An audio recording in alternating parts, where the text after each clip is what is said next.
श्री राधा की दंत पंक्ति, जिसकी आकृति कुंद पुष्प के समान है, हीरा जैसी कांति से युक्त है और रंग बिरंगी है।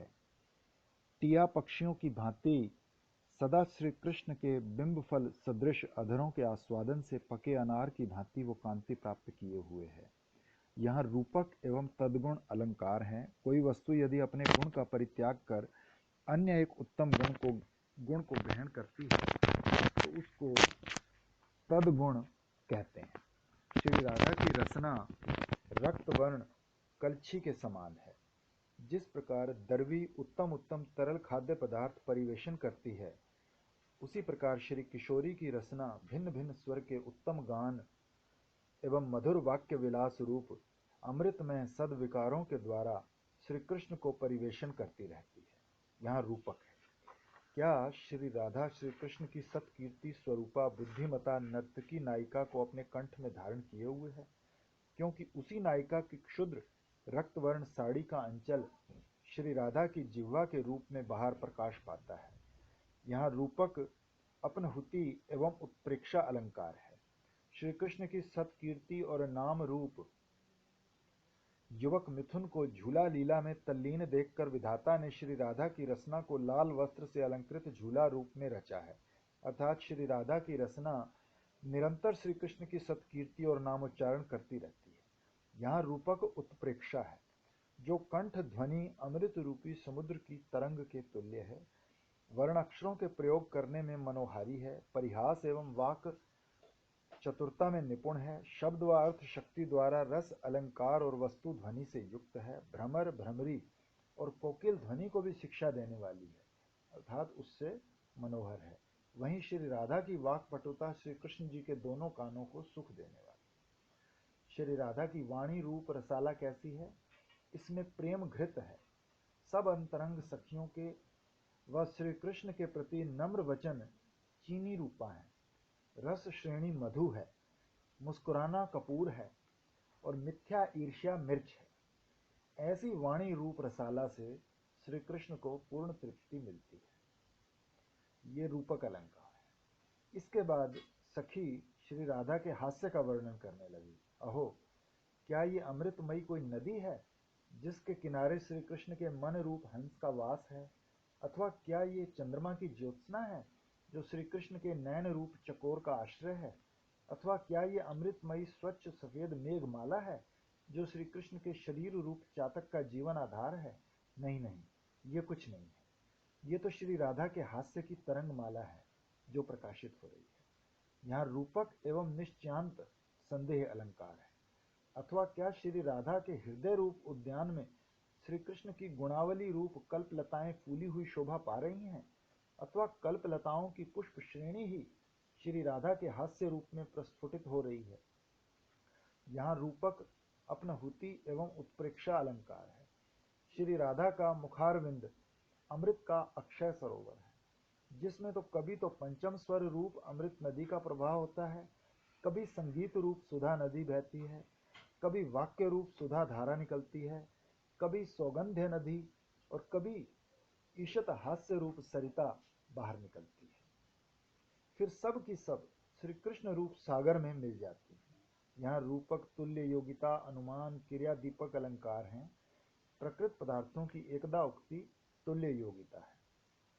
कारक का अनेक और क्रिया का एक प्रयुक्त होना क्रिया दीपक है। श्री राधा का मुख सुमेरु पर्वत के शिखर का भी तिरस्कार कर शोभायमान है, क्योंकि पर्वत से जो अन्य अन्य नदियां निकलती हैं वो सब खारे समुद्र में जा मिलती हैं, किंतु श्री राधा के मुख से जो हास्य रूप आमोद रूप एवं स्वर रूप सुधा की दिव्य नदियां प्रवाहित होती हैं, वे श्री कृष्ण रूप अमृत सागर में मिलती हैं। यात्रा के समय यदि कमल पर खंजन पक्षी बैठा मिल जाए तब यात्रा सफल मानी जाती है। यही सोच विचार कर विधाता ने श्री कृष्ण के नेत्र रूप पथिक की यात्रा के शुभ कामना के हेतु श्री राधा के मुख कमल की रचना में नयन रूप दो खंजन पक्षी सन्निवेशित किया है। उनको चंचल देखकर उन दोनों को नासिका रूप स्वर्ण दंड में बांध रखा है। श्री कृष्ण के नयन रूप चकोर की प्रसन्नता के निमित्त विधाता ने श्री राधा के मुख रूप अपूर्व पूर्ण चंद्र की रचना कर उसमें नेत्र रूप दो चंचल हिरणों को स्थापित किया और उनको बांध रखने के हेतु कर्णपाश का निर्माण कर दिया। चंद्र एक तो सकलंक है और दूसरे क्षय रोग से पीड़ित रहता है, इसलिए सदा दुखी रहता है। ऐसे चंद्रमा की किरणों का स्पर्श पाकर कमल भी मलिन हो जाता है। अब कहो श्री राधा के निरंतर परिपूर्ण मुखमंडल की किसके संग उपमा की जा सकती है, अर्थात किसी के साथ नहीं। श्री राधा के दोनों कपोल स्वर्ण दर्पण को भी लज्जित करते हैं, जो अति मनोहर हैं। मानो कांचनमयी पृथ्वी के ऊपर अति सुंदर दो सरोवर हैं, दोनों ओर लटके हुए कर्णभूषण झुमके मानो कमल की दो कलियां हैं। इन पर जो कस्तूरी द्रव्य से चित्र अंकित है वे मानो सरोवर में उत्पन्न शैवाल हैं। मछली के आकार के कुंडल मानो सरोवर के जल जंतु हैं। ऐसे श्री राधा के गंड रूप सरोवर श्री कृष्ण की पिपासा को दूर करते हैं। विधाता ने श्री कृष्ण के नयन रूप दो भ्रमरों को पोषण करने के हेतु श्री राधा के लावण्यामृत सरोवर रूप मुखमंडल में नेत्रों के छल से दो नील कमल बना दिए। उनके प्रस्फुटित करने के अभिप्राय से गंड रूप दो चंद्रमाओं का निर्माण कर दोनों के इधर उधर बैठा दिया। आहा, देखो, क्या कोई तोता पक्षी श्री राधा के मस्तक पर पिंजरे में फंसा बैठा है। ये शुक रसयुक्त अधर रूप बिंब फल को देखकर नासिका के छल से अपनी चोंच बाहर निकाले हुए है। श्री राधा की सुंदर नासिका मानो कामदेव का अद्भुत बाण है। इसके अग्रभाग पर फलक रूप एक मुक्ता लगा हुआ है एवं भ्रू रूप धनुष पर संधान किया हुआ है। ये बाण धैर्य रूप कवचधारी श्री कृष्ण के हृदय को बिद्ध कर प्रवेश कर जाता है। यहाँ विरोध रूपक विशेषोक्ति अलंकार है। कारण के रहने पर भी कार्य की उत्पत्ति न होना विशेषोक्ति होती है। श्री राधा के मुख पर नासिका कैसी शोभा पा रही है, मानो तिल के फूल जैसा बाण आधार हो, जिसमें व्याग रूप रतिपति कामदेव के पुष्प बाण भरे हैं। इसमें जो हास्य रूप बाण समूह बाहर निकलते हैं, मानो वो श्री कृष्ण के मन रूप मृग को अपना लक्ष्य बनाते हैं।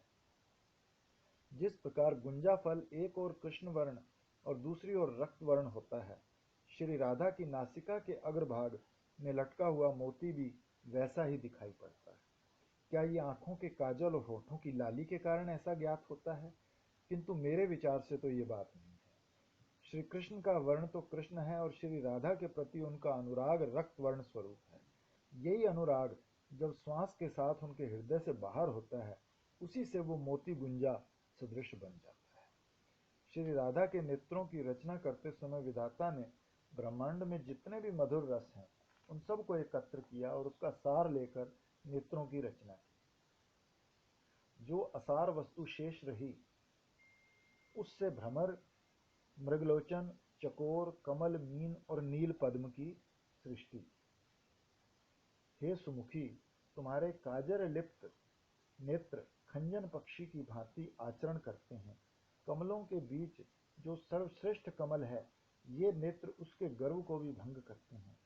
वे श्री कृष्ण को सुख प्रदान करते हैं। इन नेत्रों की ऐसी विचित्र लीला है जिससे मत्स्य गण भी लज्जित हो जाते हैं। श्री कृष्ण के कुंडल रूप दो मकर मानो नट स्वरूप हैं। उनमें स्त्री पुरुष भाव सिद्ध करने के हेतु विधाता ने श्री राधा के मुख सरोवर में नेत्रों के छल से नित्य शिक्षा दिलाने के निमित्त श्रेष्ठ मीन की दो कन्याओं की सृष्टि की है। मत्स्य राज के अभिनव स्वरूप दोनों पुत्रों के भागने के भय से दोनों के पास कर्ण रूप दो जाल लगा दिए।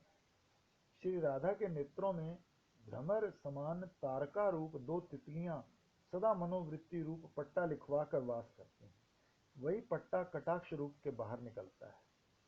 इसके उपरांत श्री राधा के अपूर्व सौंदर्य युक्त ललाट का सखी वर्णन करने लगी। क्या राहु द्वारा आक्रमण की गई चंद्रमा की दो कलाएं उसके दांतों के दंशन से कटकर सामान्य कलंक के समान बाहर आ गई हैं? किंतु ये बात नहीं है। ये तो श्री राधा के केश और भ्रुकुटी के बीच उनका ललाट देश शोभा पा रहा है। सुनहरी माधवी लता के पत्तों के ऊपर और नीचे भ्रमर समूह के मंडराने से जिस प्रकार लता शोभा पाती है, उसी प्रकार श्री राधा का ललाट देश भ्रूलता और चूर्ण कुंतलों के बीच अवस्थित होने से नवोदित चंद्रकला का भी गर्व चूर्ण करता है। गुणों के भंडार श्री कृष्ण ही राधिका के प्रिय वल्लभ हैं एवं इन नट नागर में ही उसका अनुराग होगा। ऐसे विधि के अंक उनके ललाट पर अंकित हैं। क्या यही लिपि उनके मस्तक की बिंदु और चंद्र रूप से प्रकटित हो रही है? श्री राधा की मांग सिंदूर तिलक द्वारा अलंकृत लाल वस्त्र से आच्छादित कामदेव के ताम्र अर्घ्य पात्र के तुल्य शोभा पा रही है। श्री राधा के केश रूप वन में श्री कृष्ण मन रूप मत हाथी के प्रवेश करने पर वही केश रूप कानन का पथ सिंदूर द्वारा अभिषिक्त श्री राधिका के मांग के रूप में प्रकाशित हो रहा है। अहो, श्री राधा के अंग का आश्रय पाने के हेतु अंधकार केश रूप धारण करके सुख से आसन जमाए हुए है एवं चंद्रमा उनके मुख के बहाने अपना अपना दखल जमाए बैठा है। दोनों का परस्पर वैर होते हुए भी प्रत्येक अपनी अपनी सीमा में अवस्थित है, किंतु इतने पर भी दोनों के मन में शंका बनी रहती है। अंधकार अपनी रक्षा के निमित्त अलकावली रूप में अपनी सैन्य बढ़ा रहा है और चंद्रमा उनके प्रशस्त ललाट का सहारा लेकर कला रूप सैन्य दल बढ़ा रहा है। श्री राधा की अलकावली रूप भ्रमर श्रेणी उसके मुख रूप कमल का मधुपान करने की लालसा से ऊपर की ओर वास किए हुए है। ये देखकर कामदेव रूप व्याग श्री कृष्ण के दोनों नेत्रों को सजग करने के निमित्त उन भ्रमरों को मृग फंसाने वाले जाल में रोक रखा है। श्री राधा के चित्तवृत्ति रूप लता अंकुर समूह श्री कृष्ण की भावनाओं द्वारा कृष्ण वर्ण प्राप्त करने के लिए एवं प्रेम सुधा में अभिषिक्त होने के हेतु सूक्ष्म अथच दीर्घ होकर मानो केशों के रूप में बाहर की ओर बढ़ रहे हैं।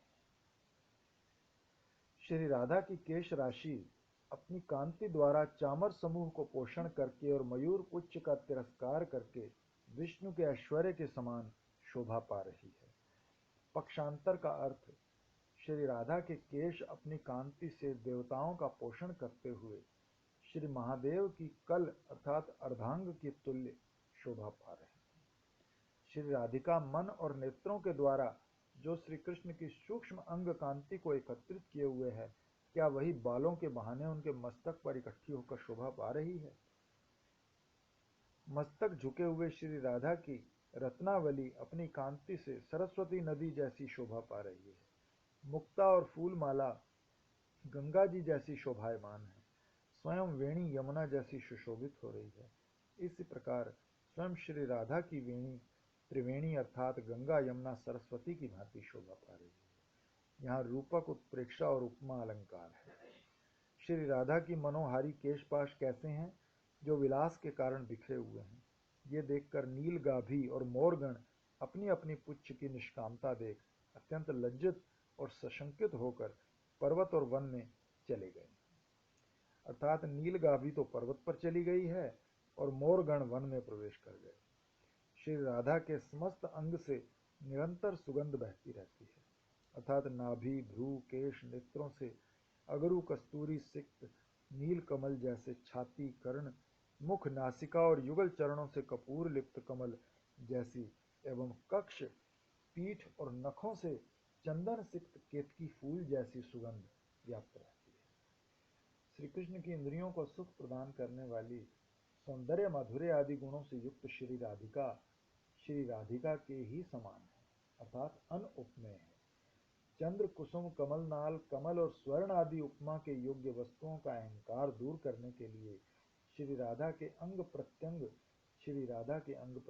के ही तुल्य विराजमान है। श्री कृष्ण की माधुर्य संपत्ति की भांति अनुपमेय श्री राधिका विराजमाना है एवं श्री राधा के सौंदर्य के समान श्री कृष्ण का निरुपम सौंदर्य शोभा पा रहा है। ये हे सखी, श्री राधा का प्रेम अनिर्देश्य अर्थात प्रमाण रहित है। उनके गुण अतुलनीय हैं, सुंदरता असमान है, स्वभाव मनोहारी है और तारुण्य अद्भुत है। इसलिए गुणज्ञ श्री कृष्ण इनके वशीभूत क्यों न हो। श्री राधा का पतिव्रत धर्म कहाँ, जबकि पर पुरुष वधू होने का अपवाद हो। किंतु वास्तव में जहाँ किशोरी जैसा पातिव्रत्य हो, वहाँ पराई स्त्री होने का अपवाद संभव ही नहीं हो सकता। दूसरे, उनमें प्रेम संचार ही कहाँ रहा, जबकि परवशता आदि विघ्न मौजूद हों।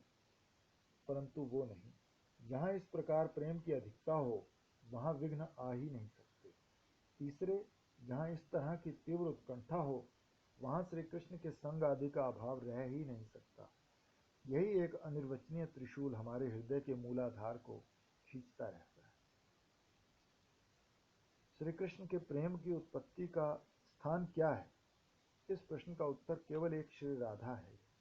श्री कृष्ण की प्रीतमा कौन है? इसका उत्तर केवल अनुपम गुणा श्री राधा है और कोई नहीं। इसके केश कुटिल और घुंघराले हैं, आंखों में तरलता है, कुचों में निष्ठुरता है। इसलिए श्री राधा ही एकमात्र श्री कृष्ण की परिसंख्या है। प्रश्न व अप्रश्न पूर्वक कथित वस्तु से ऊपर का परित्याग परिसंख्या कहलाता है।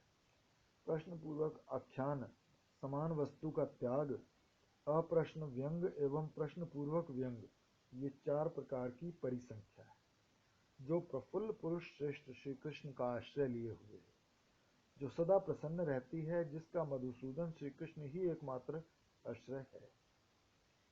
जो सदा प्रसन्न रहती है, जिसका मधुसूदन श्री कृष्ण ही एकमात्र आश्रय है और जिसके अंग प्रत्यंग पर पत्र पुष्प आदि अंकित है, ऐसी श्री राधा वृंदावन में शोभा पा रही है। दूसरा अर्थ, फूलों से लदे नाग केसर वृक्ष से लिपटी हुई विकसित पुष्पवती एवं भ्रमर समूह से आच्छादित परिमल वाहिनी मध्वीलता इस वृंदावन में शोभा पा रही है। यहाँ समासोक्ति अलंकार है। जिसने कुल स्त्रियों के धर्म को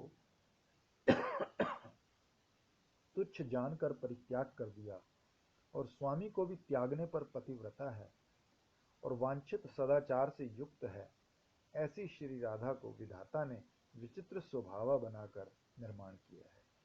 श्री राधा की समस्त इंद्रियों की वृत्ति जागृत, स्वप्न एवं सुषुप्ति दशा में मन शरीर वाणी द्वारा सदा एकांतत्व में श्री कृष्ण के अतिरिक्त और कहीं नहीं। श्री कृष्ण के धैर्य धन को हरण करने में निपुण श्री राधा के दोनों नेत्र अपनी स्वाभाविक नृत्य लीला द्वारा मीन, मृग, चकोरी, खंजन, कमल, भ्रमर समूह नृत्य लीला द्वारा मीन, मृग, चकोरी, खंजन, कमल, भ्रमर समूह नीलोत्पल तथा कामदेव के वाण को पराजित किए हुए। यहाँ तुल्य योगिता है। हे एक ताने श्री राधे, इसका कारण तो हमको बतलाओ कि चकोरी, चातक एवं सरोजनी श्रेणी दीन भाव को प्राप्त हुई लज्जावश नभ रूप वन के जल की क्यों याचना किए रहता है। तात्पर्य, जिस प्रकार तुम एक श्री कृष्ण में ही एक तांता रखती हो, उसी प्रकार चकोर, चातक और कमलिनी यथाक्रम चंद्रमेघ और सूर्य में एक तांता क्यों नहीं रखती। यहाँ पर्याययुक्ति अलंकार है। हे राधे, चकोर, चातक एवं पद्मिनी की एकतांता के कारण उत्पन्न हुई जो रति है, क्या वो श्री कृष्ण के प्रति तुम्हारी एकतांता देखकर लुप्त हो गई है? युवती गण में श्रेष्ठा सद्गुणा सरस्वती है। उसकी अपेक्षा पृथ्वी और लीला इत्यादि शक्तियां श्रेष्ठ हैं। उसकी अपेक्षा लक्ष्मी जी श्रेष्ठ हैं और उसकी अपेक्षा इस ब्रजमंडल में विशुद्ध प्रेम संपन्ना ब्रज गोपियां श्रेष्ठ हैं और उसकी अपेक्षा चंद्रावली आदि युथेश्वरी श्रेष्ठ हैं और उसकी अपेक्षा श्री राधा जी सार स्वरूपा हैं। इसी कारण तो श्री कृष्ण निरंतर उसके प्रेम माधुर्य के प्यासे रहते हैं। चंद्रावली अपने प्रेम रूप गुण प्रकाश करके श्री कृष्ण को अपने वश में किए हुए है, किंतु श्री राधा अपने स्वाभाविक प्रेम रूप गुण प्रकाश में उनको अपने अधीन किए हैं, यहाँ तक कि वो चंद्रावली को भी भूल गए। परंतु इसमें आश्चर्य की कौन सी बात है? जब श्री राधा के प्रेम के सामने वो चंद्रावली तक की उपेक्षा कर देते हैं, तब अन्य स्त्रियों की तो गिनती ही किसमें हो सकती है। गुण संपन्ना श्री राधिका में लेश मात्र भी कोई दोष नहीं है, किंतु इस वाक्य की सत्यता में तो संदेह दिखाई देता है। क्यों कि श्री राधा के केश तो कुटिल हैं, नेत्र चंचल हैं, ये क्या दोष नहीं है?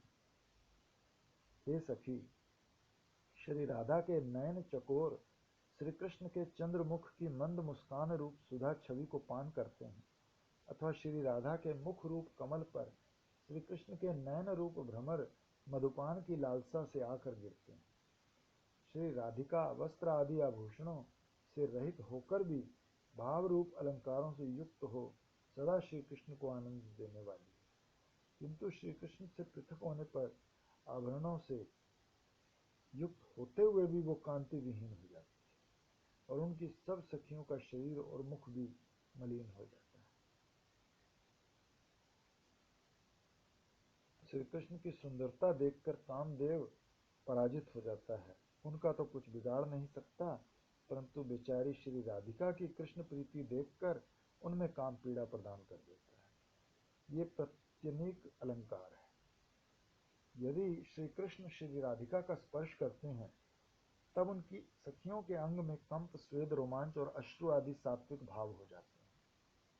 यदि हर्षोल्लास में उनके अधरों का मधुपान करते हैं तब तो उनकी सब सखियां उन्मत्त हो जाती हैं। ये कैसी आश्चर्य की बात है। जिस प्रकार पुरुषों में श्री कृष्ण सर्वगुण श्रेष्ठ, उसी प्रकार स्त्रियों में श्री राधिका सर्वगुण श्रेष्ठा है।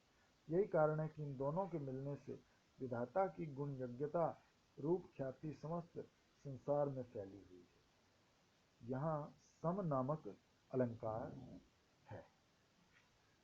ये दानशीलता श्री राधिका श्री कृष्ण के पास से श्रेष्ठ और सुंदर नख चिन्ह रूप माला एवं पुष्पमाला अथवा आलिंगन प्राप्त करने के बाद बदले में अपनी सुंदर मणिमाला अर्थात दंताघात रूप माला व अपनी कंठस्थ माला प्रदान करती है।